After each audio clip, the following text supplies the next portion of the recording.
दोस्तों, दुनिया में बड़े बड़े वैज्ञानिक हुए हैं, लेकिन उन सब में अल्बर्ट आइंस्टीन को हमेशा टॉप में रखा जाता है। अल्बर्ट आइंस्टीन एक सैद्धांतिक भौतिकविद थे। वे सापेक्षता के सिद्धांत और द्रव्यमान ऊर्जा समीकरण यानी कि E=mc² के लिए जाने जाते हैं। अल्बर्ट आइंस्टीन को उनके प्रकाश ऊर्जा उत्सर्जन की खोज करने के लिए सन 1921 में नोबेल पुरस्कार से सम्मानित किया गया था। अल्बर्ट आइंस्टीन ने कई क्षेत्रों में अपना योगदान दिया है, जैसे सापेक्ष ब्रह्मांड, कोशिकाओं की गति, अणुओं का ब्रोनिया, एक अणु वाली गैस का कन्वांतक सिद्धांत और उष्मीय गुण भौतिकी का ज्यामितीकरण, और ऐसे 50 से भी अधिक शोध पत्रों और विज्ञान के ऊपर कई किताबें लिखी हैं। साल 1999 में टाइम्स पत्रिका ने उन्हें शताब्दी पुरुष घोषित किया और उनकी गिनती विश्व के महान वैज्ञानिकों में की जाती है। दोस्तों, आइंस्टीन ने लगभग 300 से भी अधिक वैज्ञानिक शोध पत्रों का प्रकाशन किया है। आइंस्टीन के बौद्धिक उपलब्धियां और अपूर्वता ने आइंस्टीन वर्ड को बुद्धिमान का पर्याय बना दिया है। और ये तो आपको बेहतर पता होगा कि जब भी हम किसी बुद्धिमान या हाई लेवल IQ वाले इंसान की बात करते हैं तो उसमें सबसे पहला नाम आइंस्टीन का ही आता है। अल्बर्ट आइंस्टीन का जन्म 14 मार्च 1879 को जर्मनी में हुआ था। अल्बर्ट आइंस्टीन यहूदी धर्म से आते हैं। इनके परिवार यहूदी थे। इनके पिता इंजीनियर और सेल्समैन थे। बचपन से ही अल्बर्ट आइंस्टीन पढ़ाई में अच्छे थे और हर समय क्लास में अव्वल आते थे। इनकी भाषा जर्मन थी। इसके बाद इन्होंने इटालियन और अंग्रेजी भाषा का भी ज्ञान प्राप्त किया।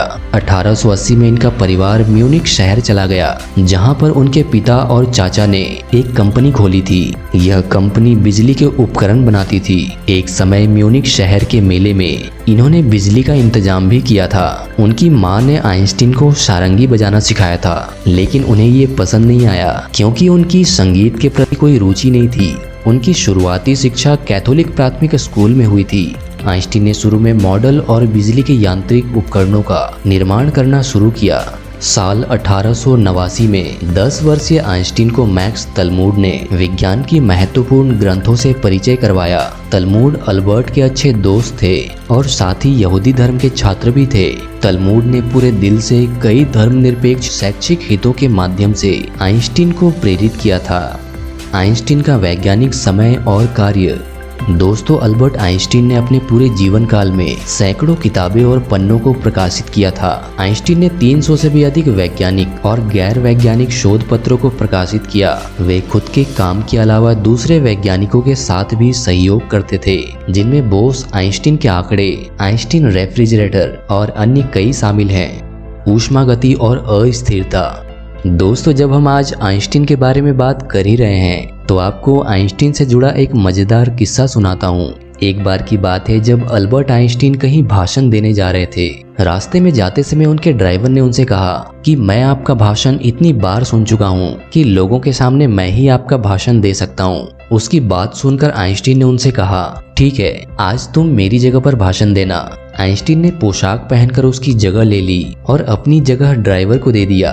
भाषण हॉल में ड्राइवर ने सचमुच आइंस्टीन के जैसे ही धुआंधार भाषण दिया। भाषण देने के बाद जब लोगों ने प्रश्न पूछने शुरू किए तो ड्राइवर ने पूरे आत्मविश्वास के साथ जवाब भी दिया, लेकिन उसमें से किसी एक ने ऐसा कठिन प्रश्न पूछ लिया कि ड्राइवर को उसका उत्तर पता नहीं था। ड्राइवर की दिमाग की बत्ती जली और उसने अपना अक्ल का उपयोग करते हुए कहा, अरे इस प्रश्न का जवाब तो इतना सरल है कि मेरा ड्राइवर ही आपको बता देगा। और ऐसा कहकर उसने ड्राइवर वाली पोशाक पहने आइंस्टीन को जवाब देने के लिए खड़ा कर दिया। दोस्तों, महान वैज्ञानिक अल्बर्ट आइंस्टीन अपने दिमाग में ही शोध का विजुअल प्रयोग का खाका तैयार कर लेते थे और उनके दिमाग में बना यह खाका उनके लेबोरेटरी प्रयोग से भी ज्यादा सटीक होता था। आइंस्टीन को उनके प्रयोग के लिए नोबेल पुरस्कार से सम्मानित किया गया, लेकिन इसके साथ मिलने वाली राशि पर उनका अधिकार नहीं हो पाया। यह राशि उनकी बीवी से तलाक के दौरान सेटलमेंट के वक्त देनी पड़ी। दोस्तों, भले ही हम आइंस्टीन को दुनिया का सबसे महान वैज्ञानिक माने, लेकिन वे बचपन में सीखने और पढ़ने में काफी कमजोर और सुस्त थे। वे यूनिवर्सिटी में दाखिले के लिए पहले एंट्रेंस एग्जाम में ही फेल हो गए थे। आपको ये जानकर भी हैरानी होगी कि एक पैथोलॉजिस्ट ने आइंस्टीन के शव के परीक्षण के दौरान उनका दिमाग चुरा लिया था। उसके बाद वह 20 सालों तक एक जार में बंद रहा। दोस्तों, आइंस्टीन अपने खराब याददाश्त के लिए बदनाम थे और ये भी सच है कि वे अक्सर तारीखें, नाम और फोन नंबर भूल जाते थे। जर्मन वैज्ञानिक आइंस्टीन को इजराइल के राष्ट्रपति पद का प्रस्ताव दिया था, लेकिन उन्होंने इसे विनम्रता पूर्वक मना कर दिया। अल्बर्ट आइंस्टीन के सुविचार: जिस व्यक्ति ने कभी गलती नहीं की, उसने कभी कुछ नया करने की कोशिश नहीं की। ईश्वर के सामने हम सभी एक बराबर ही बुद्धिमान हैं और एक बराबर ही मूर्ख भी हैं। जिंदगी जीने के दो तरीके हैं। पहला ये कि कुछ भी चमत्कार नहीं है और दूसरा ये कि दुनिया की हर चीज चमत्कार है। एक सफल व्यक्ति बनने का प्रयास मत करो, बल्कि मूल्यों पर चलने वाले इंसान बनो। दोस्तों, बेशक ही आपको इन कोट्स के बारे में बताने की जरूरत नहीं है, क्योंकि आपने कई बार इन कोट्स को कहीं न कहीं पढ़ा या सुना जरूर होगा। तो अब वक्त है, अगर आप अपने लाइफ में कुछ भी बेहतर करना चाहते हैं तो इन कोट्स को सिर्फ कोट्स ना रहने दें, इसे अपनी जिंदगी में उतारें। आइंस्टीन की मृत्यु के पल। दोस्तों, हिटलर के समय अल्बर्ट आइंस्टीन को जर्मनी छोड़कर जाना पड़ा क्योंकि वे एक यहूदी थे।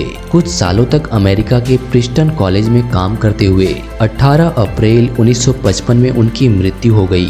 दुनिया के सबसे महान वैज्ञानिक, जिन्होंने अपने ज्ञान से दुनिया को बहुत कुछ दिया और उनकी खोज को कभी भी भुलाया नहीं जा सकता। दोस्तों, अल्बर्ट आइंस्टीन पर बेस्ड यह शॉर्ट लाइफ स्टोरी आपको कैसी लगी, हमें कमेंट करके जरूर बताएं। और अगर आपने हमारा चैनल अभी तक सब्सक्राइब नहीं किया है तो सोच क्या रहे हो, फटाफट से सब्सक्राइब कर लो, क्योंकि आपको इस चैनल पर आगे भी अनेकों ऐसी वीडियोस देखने को मिलेंगी जो आपको चौंकाएंगी, थोड़ा मोटिवेट करेंगी और ज्ञान से भर देंगी। मिलते हैं फिर से एक नए वीडियो के साथ, तब तक के लिए अपना ख्याल रखें। धन्यवाद।